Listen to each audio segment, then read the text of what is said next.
Birds are chirping, that means it is springtime, and your boy over here has been doing some spring cleaning of the shop. I came across a bunch of these decommissioned flags that I've been collecting over the last, I don't know, I'd say 15 years.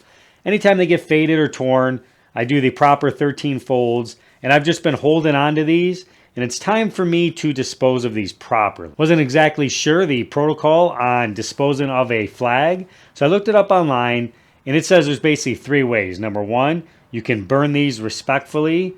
Two, you can bury them respectfully. Or three, you can donate to a place like a VFW and they will dispose of them properly. I do have an attachment to these flags, even though they are decommissioned. I did fly them outside the shop for years. I really like these, so I don't want to just give them to the VFW.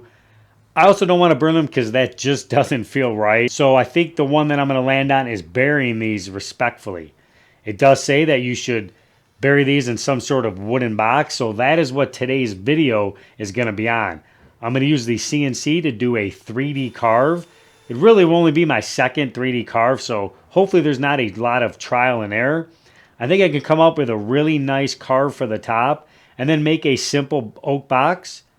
When that is all finished, I can put these flags in there. I can seal it up with some Titebond 3, so it's just some waterproof glue. And then when the ground thaws, I can put that box in the ground and do these flags the justice that they deserve.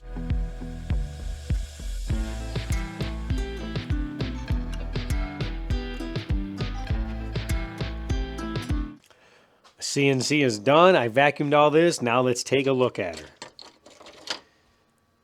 Oh, that looks so good. Oh, check this out, guys. This looks so sick. Oh, look at all that detail with the waving there. All the letters look great. The stars look great. Oh, man, this is awesome. I think this is the perfect lid for this box. This shows all the respect I have for these flags. Now I just need to mill up some lumber for the sides and for the bottom. I think I'm going to luck out on the bottom. I have 3 panels that I glued up for a previous project that I kept. I just love the look of the wood way too much to throw those away. They're about 3/8 of an inch thick, so I think that's going to be good. Hopefully one of them is large enough, basically the same size as this, so I can use it as my bottom panel. So I'm just going to mill up some wood for the sides. I've got a piece of oak up there. I believe it's white oak. Even though this is red oak, I think it'll be fine. It's a piece of white oak. It's got a lot of character to it, a lot of patina. I'm going to run it through the planer, see what it looks like underneath. I think it's going to be my piece. So then I just need to actually construct this box. Now that the box lid was finished and it worked out perfect, it was time for me to start building the carcass of the box. I had some reclaimed oak, so I just pulled that out of the pile and just started the very simple milling process. I ran that through the planer, ran it through the table saw, got it down to the width and the thickness that I wanted for this box. As far as the bottom goes, I had 3 panels left over from a previous project that I didn't use. So I was able to size those up, and one of them worked out to be the perfect size. So I didn't have to do any panel construction for the bottom, so that saved me a little bit of time and actually helped me use a little bit of the extra material that I had laying around. I kept it real simple with this box construction. I just did simple butt joints with wood glue and finish nails just to hold everything together until it dried. Once everything was dry and I could pop the clamps off, I gave this box the exact same treatment I would give any other box.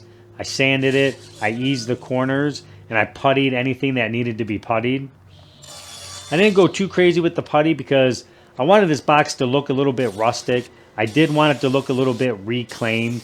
You know, like it's got a story to it, just like these flags have a story to them as well. So I didn't go real crazy with the putty, and I didn't get too overly anal about the fact that there would be some nail holes and there would be some pitting, some insect holes in some of these pieces of wood. I think that adds to the character of it, so I left those in there. I didn't get too crazy about trying to putty those or epoxy those or cover those up.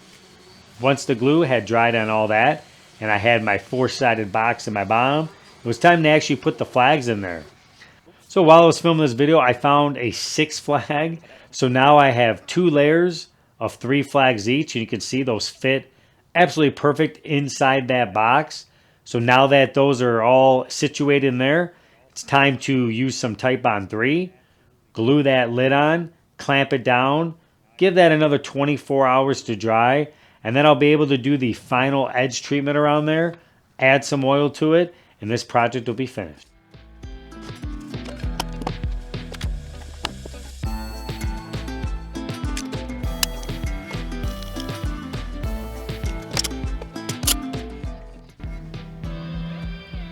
There we go, she's all clamped up. Love it, love it, love it. Just gonna clean off the glue, give it plenty enough time to dry.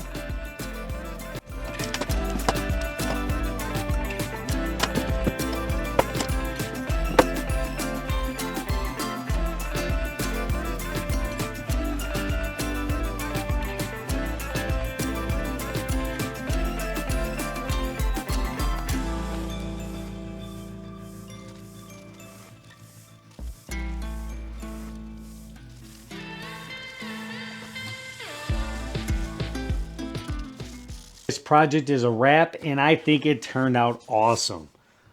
I think this is the perfect respectful barrier box for these flags.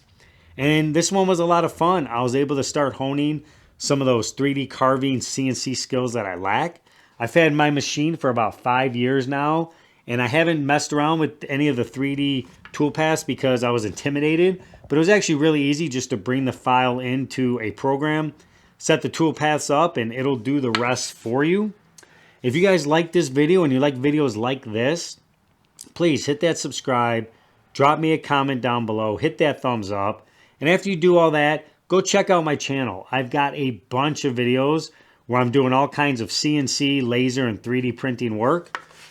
Once the ground thaws, I will be able to dig the hole and put these flags in the box in their final resting place.